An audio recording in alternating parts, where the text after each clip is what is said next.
Bonjour ou rebonjour à toutes et à tous. Très heureux de vous retrouver pour une nouvelle séquence sur ce plateau TV qui accueille beaucoup de belles personnalités depuis hier matin dans le cadre du Salon des maires de la Côte d'Or 2022. En route pour une séquence respiration. Partons en forêt avec nos deux invités. Bonjour Régis Michon, vous êtes le directeur de l'agence territoriale Bourgogne-Est de l'ONF, l'Office national des forêts. Bonjour Anne-Catherine Loisier. Vous étiez déjà présente ici hier. Merci de revenir. Vous êtes la présidente de l'Association des communes forestières de Côte d'Or, qu'on appelle aussi COFOR. Vous êtes bien sûr sénatrice de la Côte d'Or. Avant de vous interroger, madame, monsieur, je voudrais qu'on regarde quelques images. On découvre ça tout de suite et on bavarde juste après.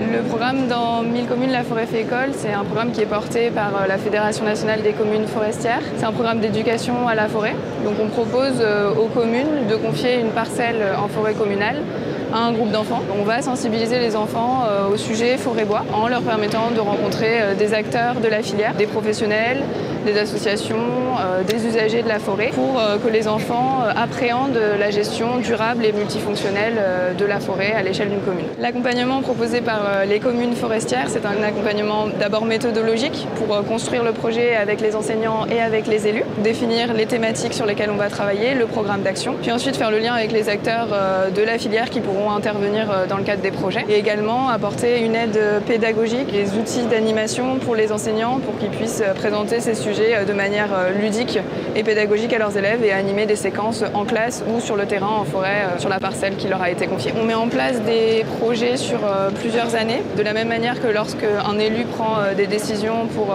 sa forêt communale, ce sera la même chose pour le projet que les enfants mettent en place et donc l'idée c'est qu'ils le transmettent à d'autres enfants pour qu'ils puissent poursuivre les actions engagées. En tant qu'enseignant, si vous êtes intéressé par le programme, vous pouvez soit en parler à l'élu de votre commune, vous pouvez également contacter directement la Fédération nationale des communes forestières et manifester votre intérêt sur le projet. Le programme a été lancé en 2019. On avait 7 projets pilotes sur l'année 2019-2020 et cette année, on a une quarantaine de projets et on souhaite étendre le nombre de communes dès l'année prochaine qui rentreront dans le programme.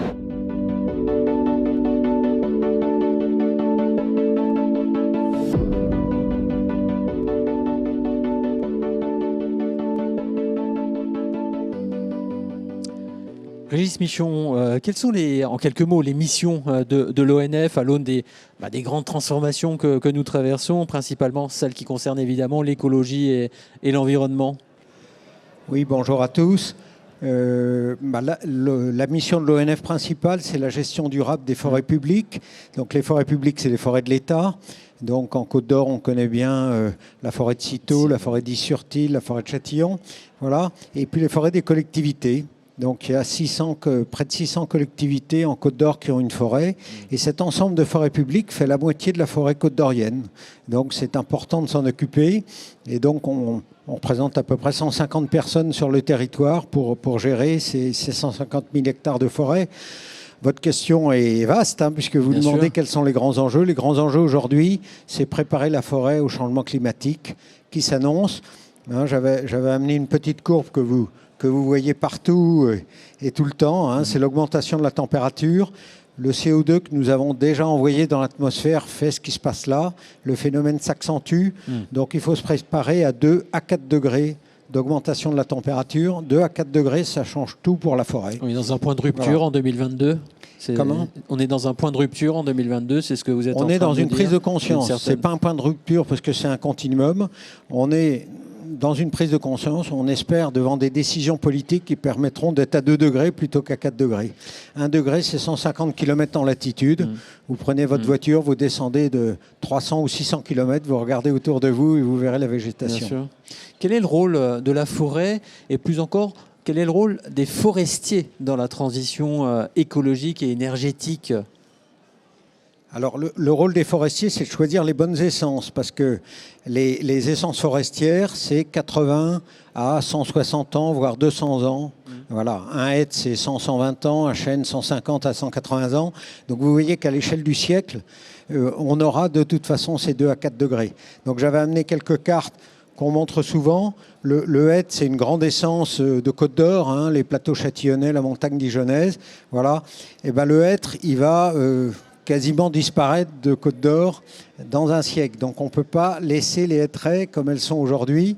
À 4 degrés, en tout cas, il disparaît quasiment. À 2 degrés, il reste sur les versants qui lui conviennent le mieux. Donc il faut préparer l'avenir. Donc c'est choisir les essences. J'ai amené une autre carte, c'est le chêne pubescent. Le chêne pubescent est présent en Côte d'Or. Dans un siècle, même à 4 degrés, il sera présent en Côte d'Or. C'est une essence méditerranéenne, évidemment, qu'on trouve plus dans le sud-est et qui va résister. Il va falloir qu'on fasse monter des essences aussi. Hein, j'avais amené une autre petite carte. C'est les... non, c'est pas celle-ci, c'est celle-ci. Voilà, le climat de la Côte d'Or dans un siècle. Il y a de bonnes chances que ce soit le climat de l'Aquitaine. Donc on va s'intéresser au pain maritime. C'est pas du tout un pain qu'on avait beaucoup chez nous.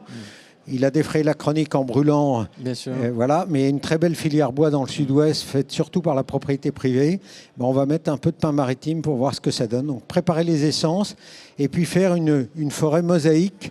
Hein, c'est un peu aujourd'hui le concept, c'est-à-dire une forêt qui ne mise pas tout sur une essence. L'inverse des grandes plantations monospécifiques sur des dizaines d'hectares des années 60-70, il faut faire l'inverse. Voilà. Il faut faire une forêt mosaïque dans les traitements, les essences, etc. Anne-Catherine Loisier, comment COFOR, votre association, s'inscrit-elle dans ces enjeux qui sont très bien explicités par M. Michon ? Bonjour à tous. Alors, d'abord, je souhaite insister sur le fait que notre département est un des grands départements forestiers, hein, le 4e en France, et donc qui a ce formidable atout d'un potentiel de production, avec en plus des essences phares qui ont été évoquées. On parle beaucoup du chêne, mais aussi dans toute une partie plus sud du département, il y a les Douglas, qui sont en fait des bois de construction, donc absolument essentiels dans la révolution qui est aujourd'hui en cours en matière de transition écologique, plus de bâtiments, plus de matériaux biosourcés dans la construction. Vous savez qu'il y a la nouvelle réglementation énergétique qui prévoit 30% de matériaux biosourcés. Donc le bois est un matériau absolument déterminant et la capacité de notre territoire à fournir les besoins de nos industriels dans les années à venir, il est déterminant. Second point majeur, la forêt, on le sait, ça a été évoqué par Régis, c'est 20% de la captation du carbone à l'échelle de la planète. Donc un enjeu, un élément déterminant dans la lutte contre les changements climatiques et dans l'adaptation de nos sociétés. Et puis enfin, eh bien, c'est en termes aussi de filtration des sols, de filtration en termes de population, de filtration de l'air. Donc voilà. Donc la forêt aujourd'hui, c'est la solution à un bon nombre de grands défis de société. Et donc les forestiers, et en premier lieu, je dirais les communes, les élus des communes forestières en partenariat avec l'ONF, sont engagés dans une mission stratégique. Donc en Côte d'Or, Régis l'a dit, 600 communes forestières, c'est dire. Nous avons donc dans le cadre de notre association des communes forestières aujourd'hui à peu près 250 adhérents. Donc on a un peu de travail pour sensibiliser nos autres collègues. Et notre association en fait, a essentiellement une vocation technique et d'accompagnement, aux côtés de l'ONF et de portage au niveau national de politiques publiques qui vont dans le sens en fait de la valorisation de la forêt et qui accompagnent l'élu forestier. On a beaucoup parlé hier des difficultés aujourd'hui des élus en termes financiers, en termes aussi quotidiens, de présence, de tension, de pression sociale. Eh bien, en matière forestière, un élu forestier, il a aussi beaucoup de charges. Ce sont des charges complémentaires. Il faut expliquer à ses habitants qu'on va exploiter sa forêt et en même temps, il faut suivre techniquement, il faut mobiliser financièrement des sommes colossales puisqu'aujourd'hui, le reboisement, l'adaptation des essences, la protection par rapport aux dégâts sylvo-cynégétiques, tout ça, ça pèse lourd dans le budget d'une commune. Et donc, notre association vise en fait à accompagner les élus dans chacune de ces tâches, dans chacune de ces étapes, en partenariat, bien sûr, avec l'ONF. Alors, on ne va pas évidemment se rappeler ce malheureux souvenir de l'été 2022. Beaucoup de forêts ont brûlé dans notre pays. Comment on fait face au changement climatique à travers votre action ? Comment on adapte la forêt à ces évolutions ? Alors, M. Michon nous a donné quelques pistes. Comment vous le voyez de votre côté, madame ? Alors, d'abord, l'adaptation des forêts au changement climatique, c'est une grande cause nationale, je dirais, depuis bien sûr cet été. Ça l'était déjà auparavant, mais c'était moins pris en compte médiatiquement. Et malheureusement, les dégâts de cet été et les feux extrêmes qu'on a, c'est-à-dire des feux plus importants, avec plus d'intensité, qui vont s'étaler géographiquement, qui vont s'étaler aussi dans le temps, puisqu'on voit que maintenant, on a des feux dès le printemps et on en a eu jusqu'à l'automne. Donc, il y a une menace en fait, de l'incendie qui grandit. L'ensemble des pouvoirs publics sont mobilisés aussi. Au Sénat, nous avons rendu un rapport avec des préconisations qui vont se traduire dans un projet de loi dans quelques semaines. Et dans ce cadre, on le voit, j'étais il y a quelques jours dans le Morvan lors de la signature de la nouvelle charte forestière du Morvan, où dans cette nouvelle charte, eh bien, nous associons les SDIS et il y a tout un volet en fait, d'adaptation et de prévention contre les incendies de forêt. Donc aujourd'hui, ce qu'il nous faut, nous forestiers, c'est partager notre savoir, c'est-à-dire la connaissance des massifs avec l'ONF et les élus, voir comment on fait évoluer ces massifs, les dessertes pour accéder à ces massifs, voir si ces massifs disposent bien de points d'eau en cas de besoin d'incendie, et partager tout cela avec, bien sûr, d'abord les pompiers. Donc il y a tout un maillage à faire sur l'ensemble du territoire, de notre territoire, avec les pompiers, les chasseurs, tous les usagers de la forêt, pour que si demain nous sommes confrontés de nouveau à des risques, nous puissions mieux réagir, en tout cas éviter.